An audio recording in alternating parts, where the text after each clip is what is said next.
about some of the major revelations in the report released by Trustee Giddens, Chairman Gensler, and that was that there was this incredible mismatch between the increasingly complex liquidity needs of MFGlobal and the Treasury unit that managed the company's cash flows and compliance with account segregation. The report found that in an electronic age, MFGlobal was still managing its liquidity using manual entries on spreadsheets and oral reports.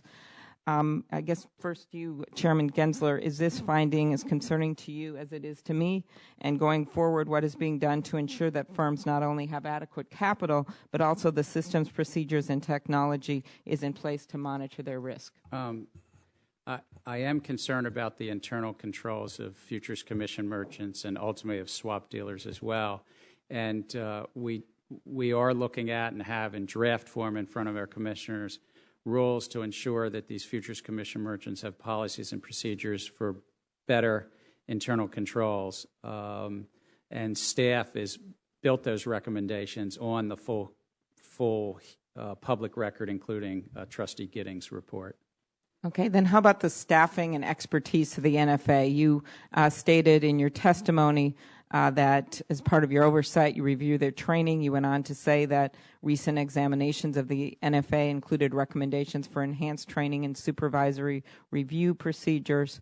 How do you think that's going, and what is the experience level of frontline audit staff, and what should change? I think it still needs to be enhanced. I think that there's a great deal, not just out of the Peregrine situation, but just in the growth of the futures model and these two circumstances in the last 9 months.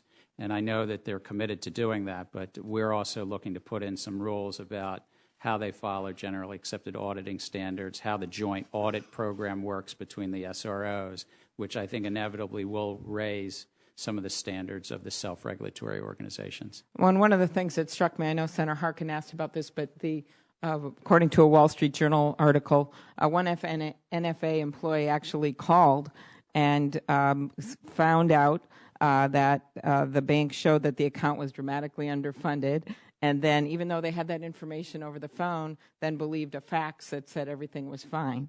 My question is, why wasn't verbal contact taken more seriously, and is that something that should be considered as you go forward in your process? I think it's very concerning, and I share the public's view and Senator Harkin and your view that that should have been looked at and pursued with a phone call to the bank directly or other matters. I think that's what a risk-based auditor would do.